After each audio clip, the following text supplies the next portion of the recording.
পরম্পরা তারকা শিল্পী বলতে সাধারণত আমরা এমন পরিবার বা ধারাকে বুঝি যেখানে শিল্প সংস্কৃতি চর্চা এক প্রজন্ম থেকে অন্য প্রজন্মে বাহিত হয়। অভিনয়, সঙ্গীত বা শিল্প সংস্কৃতি পরিবারের পূর্বসূরিদের দেখানো পথ ধরেই পরবর্তী প্রজন্মের শিল্পীরা নিজ নিজ যোগ্যতায় তারকা খ্যাতি অর্জন করেছেন। ঠিক তাই আজ আমরা তেমন দুজন সাংস্কৃতিক পরিবারের তারকা শিল্পীদের নিয়ে পরম্পরায় তারকা হয়ে ওঠার গল্প শুনব। তাদের কাছ থেকে জেনে নিব তাদের অজানা অনেক গল্প। আপনাদের সাথে আছি আমি সালিহার সাথে। আমার সাথে আছেন প্রখ্যাত গীতিকার ও সুরকার আলাউদ্দিন আলীর সন্তান সঙ্গীত শিল্পী আলিফ আলাউদ্দিন, এবং আরও আছেন সঙ্গীত শিল্পী রফিকুল আলম ও আবিদা সুলতানার সন্তান সঙ্গীত শিল্পী ফরশিদ আলম। স্বাগত আপনাদের দুজনকে ডিবিসির বিশেষ আয়োজন পরম্পরায় তারকা অনুষ্ঠানে। আচ্ছা, আমাদের আজকের এই অনুষ্ঠানটা ঈদের শুভেচ্ছা জানাচ্ছি, এবং সেই সাথে ঈদের আমেজটা ধরে রাখতে আমরা প্রথমে একটা মিউজিকে চলে যেতে চাই। আচ্ছা, এখানে পরম্পরা যেহেতু আসলো, আমি একটু ক্ল্যারিফাই করি। আমার বাবা শ্রদ্ধা আলাউদ্দিন আলী এবং আমার মাও কিন্তু অসম্ভব জনপ্রিয় একজন সঙ্গীত শিল্পী ছিলেন, সালমা সুলতানা। তো আমি দুজনের মানে কাছ থেকেই কি বলবো, এই পরম্পরা হিসেবে আমি সঙ্গীতটা ধরে রেখেছি। সো যেহেতু ঈদ এবং সেই আমেজটা ধরে রাখতে আমি আমার মার গাওয়া একটি গান করছি। এটা আমার বাবার লেখা, বাবার সুর করা, এবং মনিরুজ্জামান মনির আঙ্কেলের লেখা। ওটা করছি, এটা আমার নতুন অ্যালবামে আমি করেছি। আচ্ছা, দারুণ। তাহলে আমরা একদম নতুন অ্যালবামের মানে গান শুনে ফেলছি আজকে। ঠিক আছে, করি। 1, 2, 3. কাগজ আছে, কলম আছে, লেখার ভাষা নাই, কেমন কইরা মনের কথা তোমারে জানাই। তুমি আছো চট্টগ্রামের জাহাজ বন্দরে, কত রঙে রঙিলা মন রঙ্গর করে বন্ধুরে। আর কি তোমার পাওয়ার আশা নাই?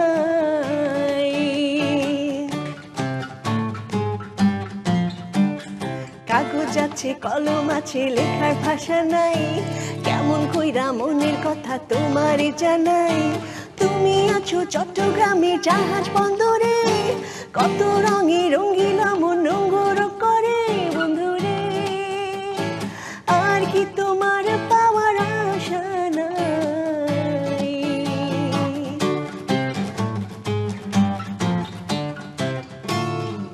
বাহ, দারুণ দারুণ। Thank you. আলিফ আলাউদ্দিন, আপনার বাবা একজন প্রখ্যাত সঙ্গীত শিল্পী। আপনি যদি তার কথা বলতে চাই, আপনার ছোটবেলাটা আপনাদের কেমন কেটেছে? একটি সাংস্কৃতিক পরিবেশে আপনারা বড় হয়ে উঠেছেন, আপনাদের মানে কেমন হতো আমার খুব জানার ইচ্ছা। ছোটবেলায় উঠেই কি আপনারা রেওয়াজ শুনতেন?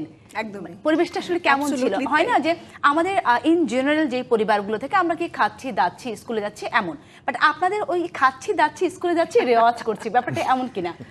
আমার জন্য তো অ্যাবসলিউটলি তাই। এবং আমি যেটা বলি যে আমরা আসলেই কিন্তু আমি ফরশিদ, আমরা আবার কাজিন। সো আমার মা যেরকম একজন সঙ্গীত শিল্পী সালমা সুলতানা, এবং আমার খালা আবিদা সুলতানা ফরশিদের মা এবং খালু, তো পুরো ফ্যামিলির মোটামুটি সবাই গান করে। আচ্ছা, তো আমার আসলে আমাদের দুজনেরই মনে হয় কোনো অপশন ছিল না যে এটার বাইরে অন্য কিছু করার, কারণ আমাদের রক্তের মধ্যে গান মিউজিক। তো সকালবেলা উঠে আমার মা রেওয়াজ করছেন, এটা সত্যি সত্যি একদম লিটারেলি যেভাবে বলা হলো সেভাবেই আমার ঘুম ভাঙতো। রেওয়াজ হচ্ছে বাসায়, এবং বাসায় হয়তো আব্বু আরেক রুমে বসে, আব্বুর মিউজিক রুমে বসে ফিল্মের গান করছেন। অনবরত বিভিন্ন গীতিকার, লিরিসিস্ট এবং সুরকার তো আমার বাবাই ছিলেন, কিন্তু দেখা যাচ্ছে যে আরো অনেক সিঙ্গার, সব দেশ বরেণ্য শিল্পীরা তারা বসে আছেন। আমার বাসায় খাওয়া দাওয়া হচ্ছে, আবার গান হচ্ছে। তো এই সুন্দর একটা পরিবেশে আমরা বড় হয়েছি। একদম একদম। ফরশিদ আলম, রফিকুল আলম এবং আবিদা সুলতানার সুযোগ্য সন্তান এখন আমার সামনে। আপনার ছোটবেলাটা জানতে চাই। এটা তো খুব একটা ডিফারেন্ট হবে না। এখনো মা ছোটবেলা থেকে যে সময় দেখে আসছি যে রেওয়াজ করছেন, এখনো ওই সময়ই ওই রেওয়াজটা চালু থাকে, চলছে, এখনো হচ্ছে। এবং বাবার রেওয়াজের কোনো বাধা ধরা কোনো সময় এখনো ইনফ্যাক্ট নেই। হঠাৎ যখন দেখে যে মুড আসছে, তখন হয়তো তানপুরা বা একটু হারমোনিয়াম নিয়ে একটু বসলো, তো তখন সেটা খুবই সুন্দর। এই রেওয়াজের দুজনের প্র্যাকটিসের ডিফারেন্ট আর কি।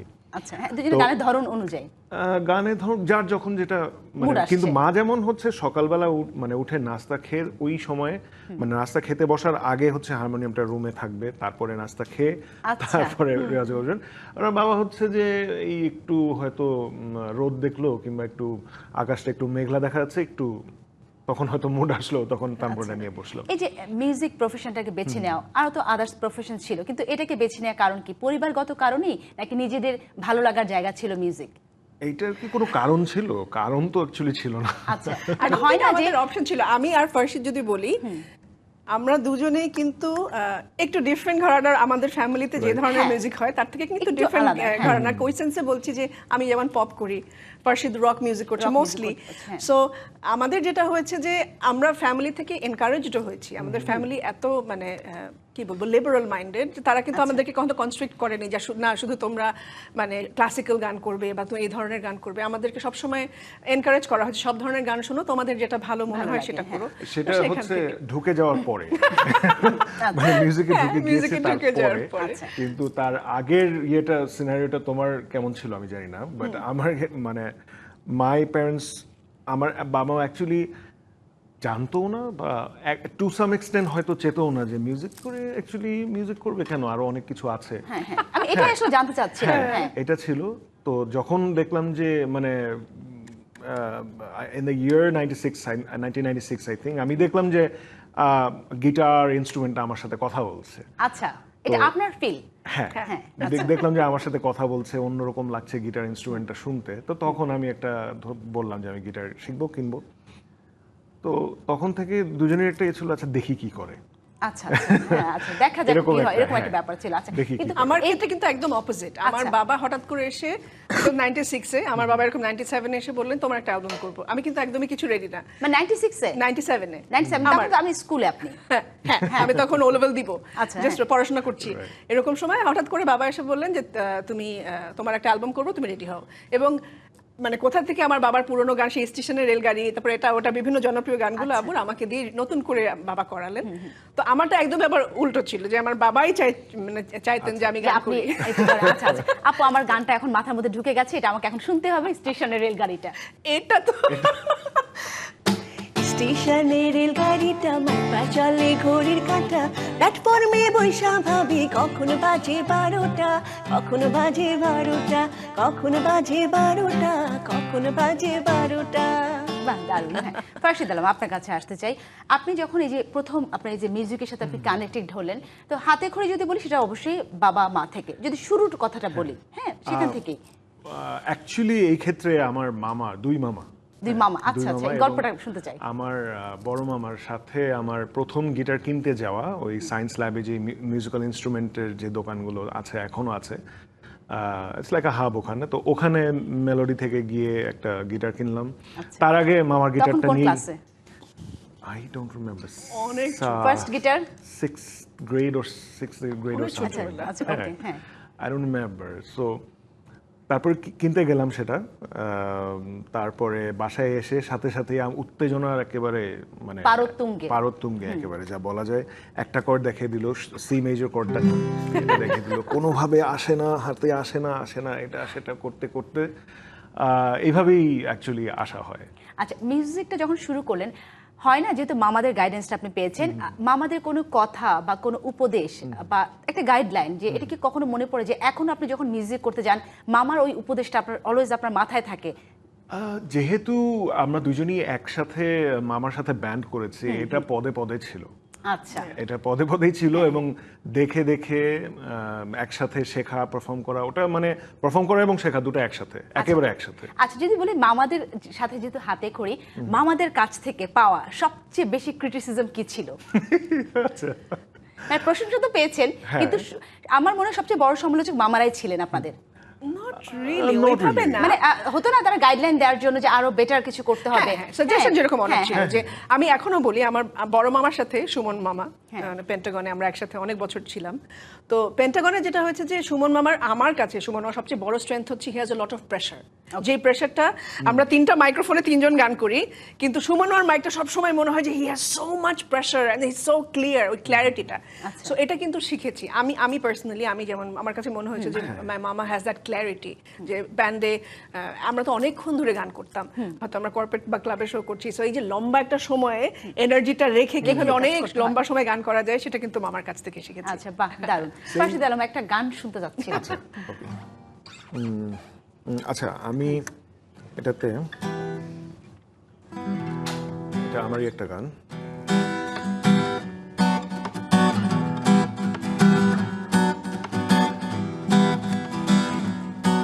আরেকবার একটু আসি। হ্যাঁ। সরি।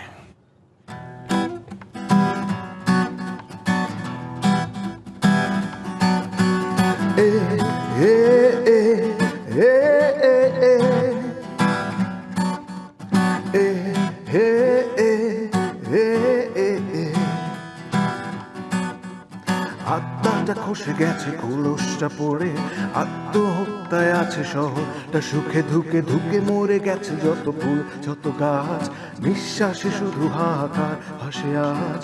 এ এ এ এ এ এ এ এ এ এ এ আসলেই জীবনটা শহরের মায়া জালে পাতা, তবু নিয়নের আলোতে জেগে থাকে শত শত আশা। আসলেই জীবনটা শহরের মায়া জালে পাতা, তবু নিয়নের আলোতে জেগে থাকে শত শত আশা। এ আমার শহুরে সুখ।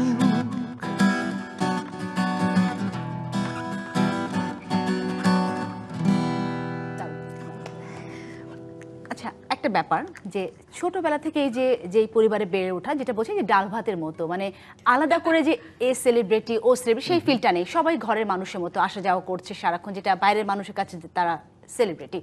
তো ছোটবেলা থেকে যেটা হয়েছে, দুইটা কাঁধে স্টার কিড তকমাটা নিয়ে আপনারা বেড়ে উঠেছেন। হ্যাঁ, কিছু হলে star kid.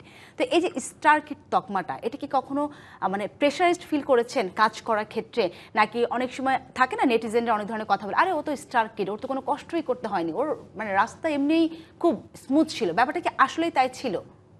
To some extent definitely, যেমন আমার বাবাই আমার প্রথম অ্যালবাম করে দিয়েছে। অনেকে যেরকম একটা অ্যালবাম করতে গেলে সুযোগই পাবে না, অনেক হ্যাঁ, কাঠখড় অনেক কাঠখড় পোড়াতে হয়, পোড়াতে তো সেখানে আমার বাবা নিজে এসে বললে তোমার অ্যালবাম করি, সেটা অনেক সহজ ছিল।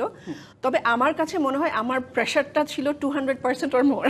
আচ্ছা। কারণ আলাউদ্দিন আলী এত বিশাল একটা ব্যাপার, এবং আমার বাবা বলে বলছেন এটা সবাই জানেন, তো স্বাভাবিকভাবে যখন যে কেউ আমার গান শোনেন খুব স্বাভাবিকভাবিকভাবে তখন আলাউদ্দিন প্রথমে আলী judgment মেয়ে চলে যাবে, হিসেবে, আলাউদ্দিন আলী মেয়ে হিসেবে। এবং এটা হয়তো আমি হলেও করতাম, এটা খুবই স্বাভাবিক, কারণ আমার বাবার মাপের একজন শিল্পীর আমি সন্তান, তো স্বাভাবিকভাবে মানুষের একটা এক্সপেকটেশন থাকে।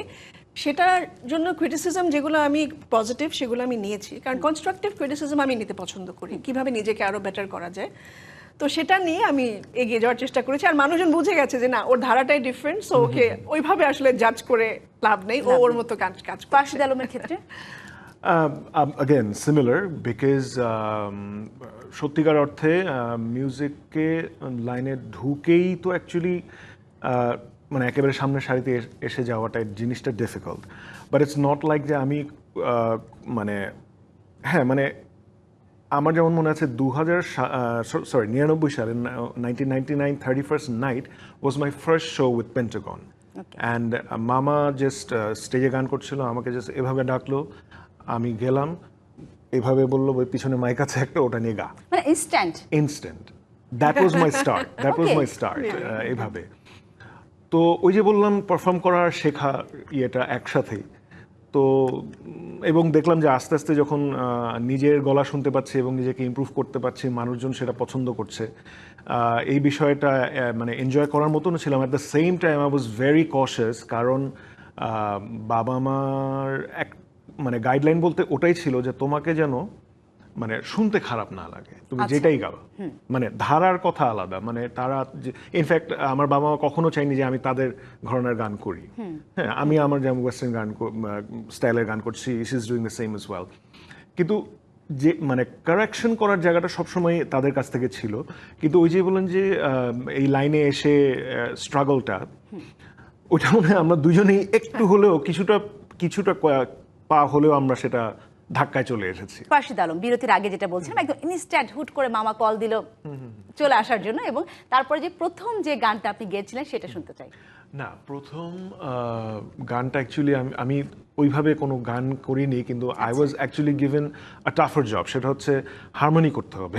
ও আচ্ছা হারমোনি করতে হবে, অনেক ইংরেজি গানের সাথে, ইংরেজি কারণ গানের- অনেক ইংলিশ গান করতাম আমরা। ইংলিশ গান আচ্ছা। অনেক করতাম। ওয়েল, তো ওটা তো মানে ছিল, ওটা একটা এক্সপ্যাট কমিউনিটির একটা শো ছিল, ওখানে ইংলিশ গান ডেফিনেটলি ওখানে করতেই হবে। তো I was given a much টাফার job, যে আমাকে হারমোনি করতে হবে, অ্যান্ড আস্তে আস্তে প্রিপারেশন। Without prepare. মানে একটা সুবিধা ছিল যে গানগুলো করা হতো সেই গানগুলো ছোটবেলা থেকে শুনতে শুনতে বড় একটা হয়েছিল, অভ্যস্ততা ছিল, বব মরলি অ্যান্ড অনেক ওই সময়কার গানগুলো। তো মনে হয় পেরে গেছিল, না হলে একসাথে হয়তো কন্টিনিউ করতে পারতাম। আমরা কি একটা ইংরেজি গান শুনে ফেলবো এই ফাঁকে? কোনটা আমি করবো? Maybe Marley, since I don't know. Okay. Up to you.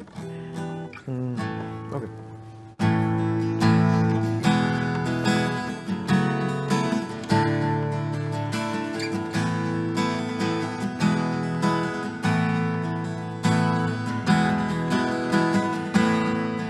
No woman, no cry. No woman, no cry.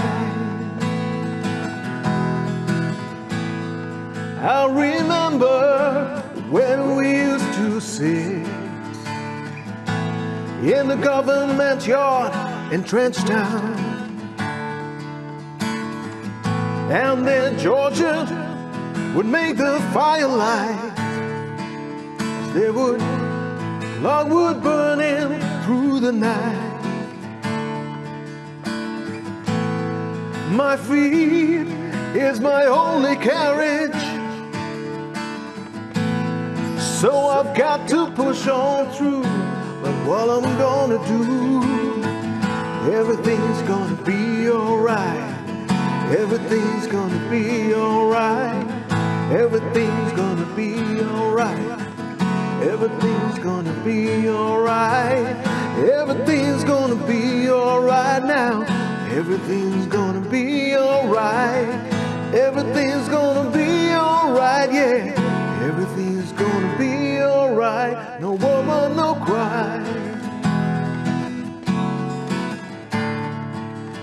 No, the woman, no cry. Oh, my little sister, don't shed no tears. No woman, no cry. মিউজিকের পাশাপাশি আরেকটা সেক্টরে আপনারা দুজন খুব সফলভাবে নাম লিখিয়েছিলেন, anchoring. হ্যাঁ, আপনাদের দুজনেরই দুটো টেলিভিশনে আপনারা কাজ করেছেন, সেটা এই উপস্থাপক হয়ে ওঠার গল্পটা একটু জানতে চাই। Well, since she was the brainchild, আচ্ছা। you should go first. উপস্থাপনা আমার ক্ষেত্রে হয়েছে যে আমি যখন গান শুরু করি, আমার ফার্স্ট অ্যালবাম রিলিজ হওয়ার পরে আমার কিছু মিউজিক ভিডিও করা হয়। তো তখন আমার মা বললেন, so আমি খুব লাকি যে আমার মা বাবা দুজনে এটার সাথে ইনভলভড। আমার মা বললেন তোমার কিছু মিউজিক ভিডিও করি এবং তুমি সেই প্রোগ্রামটা নিজেই হোস্ট করো, যে একটা প্রোগ্রামে তুমি নিজেই হোস্ট করবে, তোমার গানগুলো দেখানো মানে এই আইডিয়াটা ছিল আপনার মায়ের? আমার মায়ের idea। আচ্ছা, হ্যাঁ। তো সেভাবে আমার মিউজিক ভিডিও করা হলো। সো সেই 4-5টা মিউজিক ভিডিও আমি নিজেই আবার বসে বসে উপস্থাপনা করলাম, যে নিজেই নিজের গান সম্পর্কে বলছি এবং ভিডিওগুলো দেখানো হচ্ছে। তো ওখান থেকে সামহাও নিজেও রিয়েলাইজ করলাম যে আমি সাবলীলভাবে কথা বলতে পারি, এবং তারপর তো একটা একটা করে বড় বড় টিভি শো, আমি খুব লাকি বলবো যে আমার কিছু সিগনেচার শো আমি হোস্ট করেছি বা করতে পেরেছি। তো ওখান থেকে আমি সবসময় মিউজিক রিলেটেড কাজ করেছি। শুধু হোস্টিং বললে অনেক কিছু হয়তো করতে পারতাম, বাট আমি মিউজিক রিলেটেড শো করেছি। এবং লাস্ট যে একটা টিভি শো, একটা টিভি চ্যানেলে আমি জব করতাম, সেখানে আমি এবং ফার্সি দুজনে মিলে একটা শো করতাম মিউজিক বাজ নামে। তো সেখানে আমরা দুজন মিলে, আমার কাছে মনে হয়েছে যে মিউজিক বাস তো ভীষণ হিট একটা শো ছিল। এক্স্যাক্টলি। সো ওটার ব্যাপারটা হয়েছে যে যেহেতু আমরা কাজিন এবং দুজনে আমরা সবসময় এমনি বাসায় বসে থাকলে যেখানে আমরা একসাথে দেখা হয় আমরা খালি মিউজিক নিয়েই গল্প করি। ইন্টারেকশনটা খুব সেখান ভালো ছিল, থেকে হ্যাঁ, এসেছে। যার জন্য খুব স্মুথলি কাজটা হয়ে গেছে। Naturally এসেছে। হ্যাঁ, The chemistry wise, it has a different, মানে পুরো একটা আমার আলিফের যে কেমিস্ট্রি, এটা একটা has a different history altogether. The thing is, যেটা শুরুতে আলিফ বললো যে অনেক দেশবর্ণ অনেক শিল্পী ওদের বাসায় আসছেন, তো তার ভিতরে আমার বাবা মাও ছিলেন।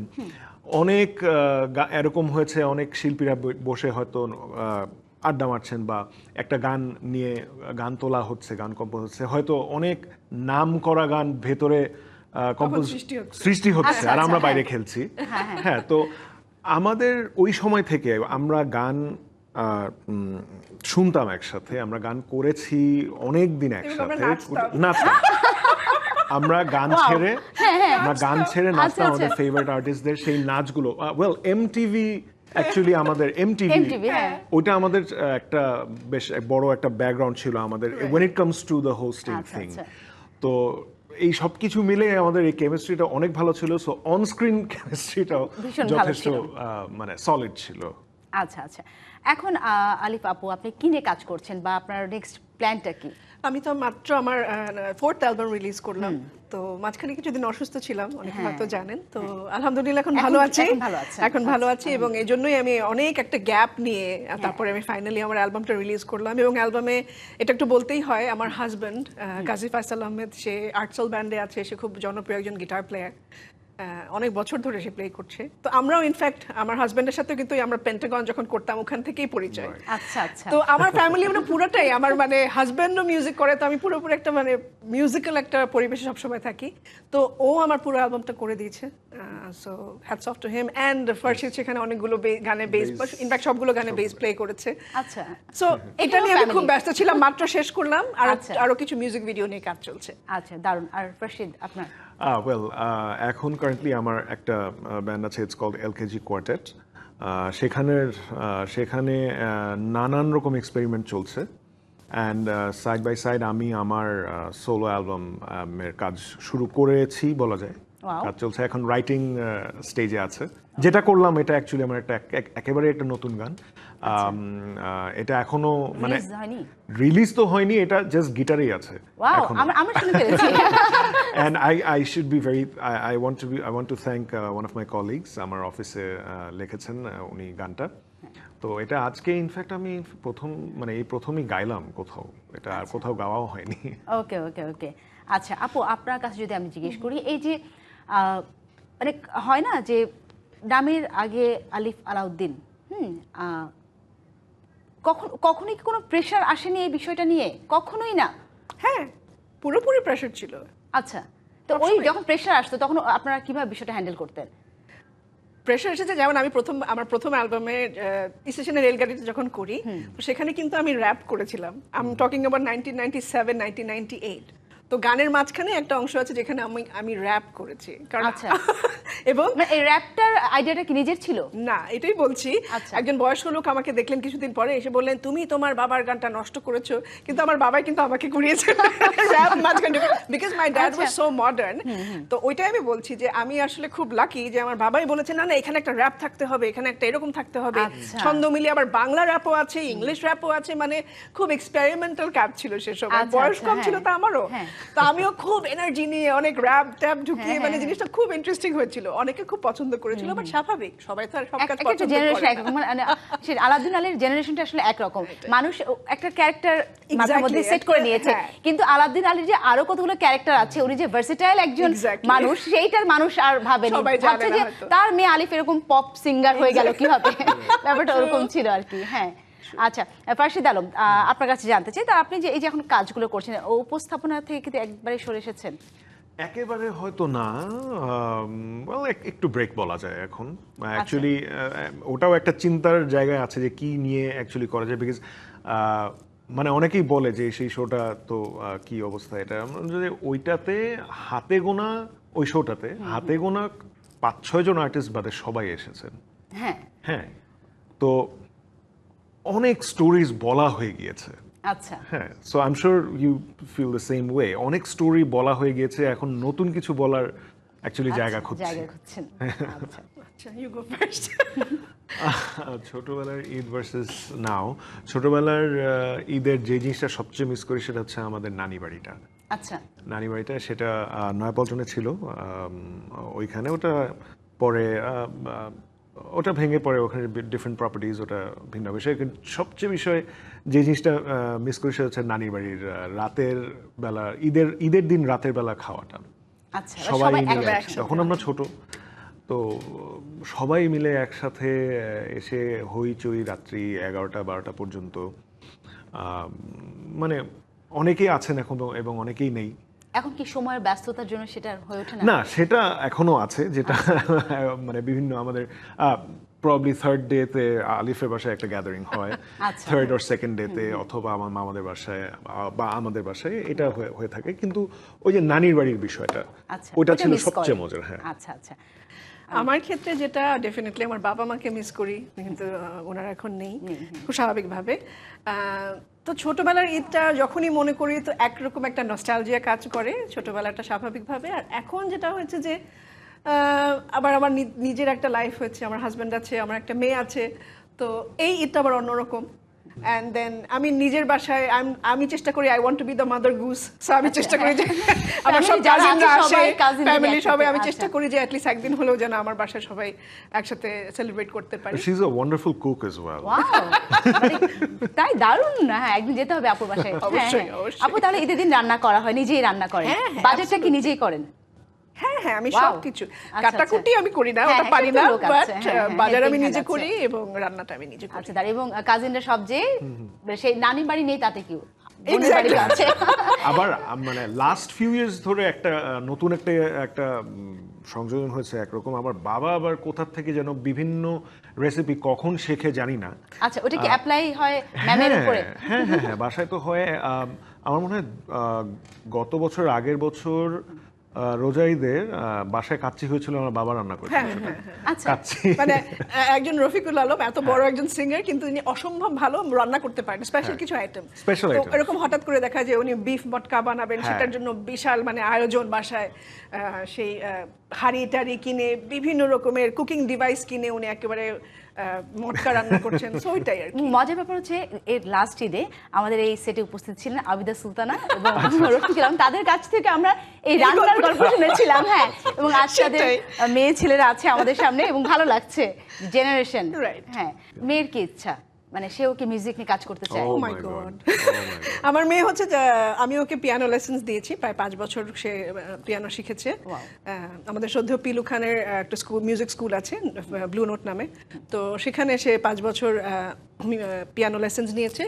ও অসম্ভব মিউজিকের মানে ভিতরে একদম ডুবে থাকে, খুব মিউজিক পছন্দ।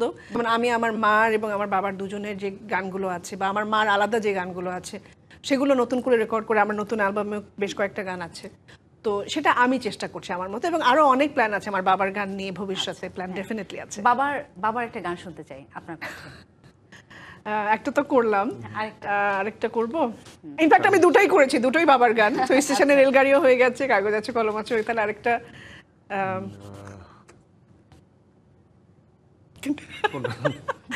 গান। আচ্ছা, একটা আচ্ছা, minute, আপু একটু ভাবতে থাকুন, আমি ভাইয়ার সাথে কথা বলবো।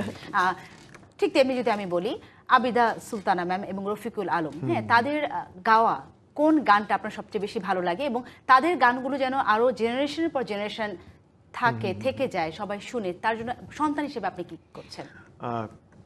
আগে যদি ওই প্রশ্নটা অ্যাকচুয়ালি একটা বিশাল বড় লিস্ট আছে যে প্রিয় গান কোনটা।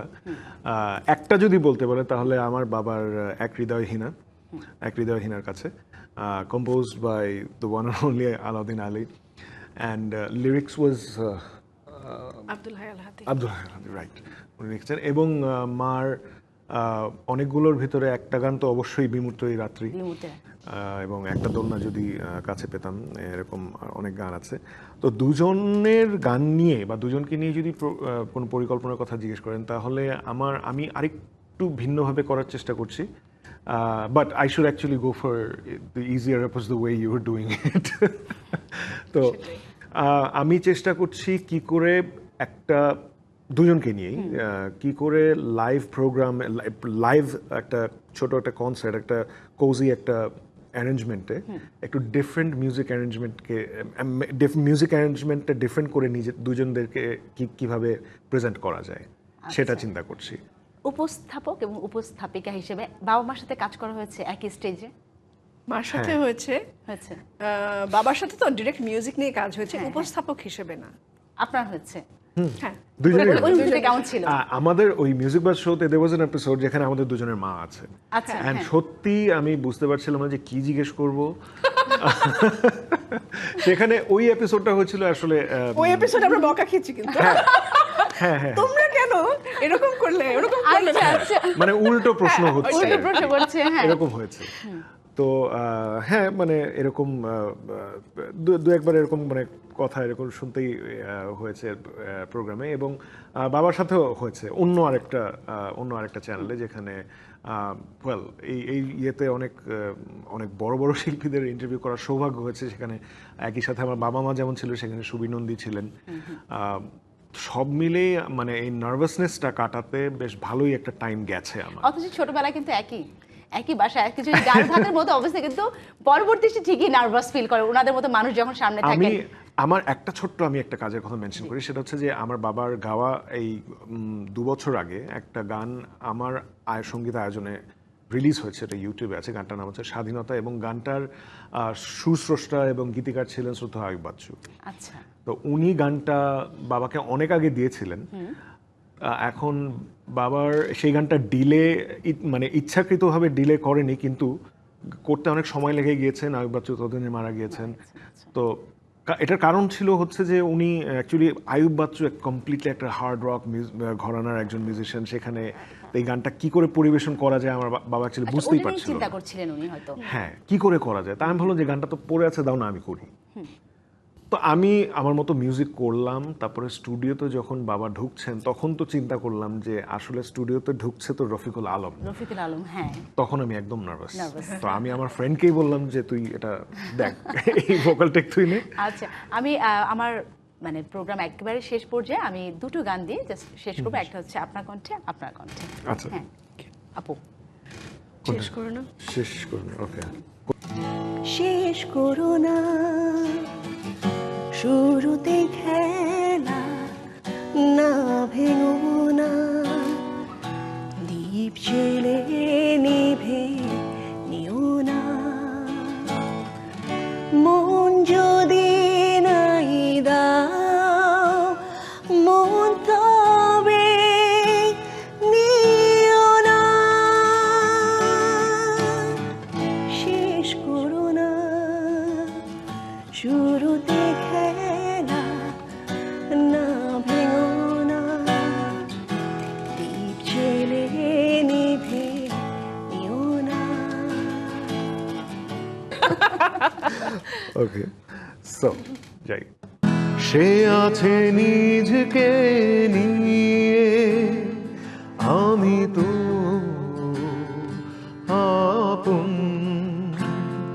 দোষে পেলাম শুধু অথই যন্ত্রণা, এক হৃদয়হীনার কাছে হৃদয়ের দাম কি আছে।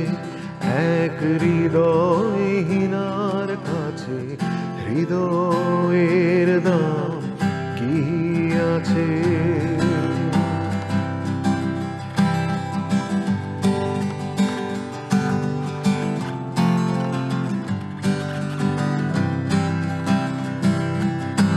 সে তো যাবে চলে, সবই যাবে ভুলে। মিঠু সে সজনী,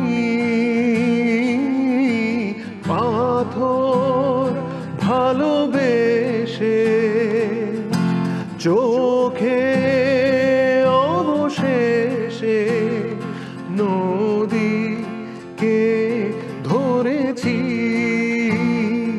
মরেছি। কালজয়ী এক গান না, সুরের মূর্ছনা আসলে কাটতেই চায় না, মনে হয় আরো শুনি, কিন্তু আমাদের সময় হয়ে গেছে, আমাদের প্রোগ্রাম শেষ। আপনাদের দুজনের জন্য শুভকামনা। আপনাদের সামনে যে নতুন অ্যালবাম আসছে তার জন্য অনেক অনেক শুভকামনা। Thank you so much. ধন্যবাদ। Thank you. এই ছিল পরম্পরা তারকার আজকের আয়োজন। সবাই ভালো থাকুন, 24 ঘন্টা ডিবিসি নিউজের সাথেই থাকুন।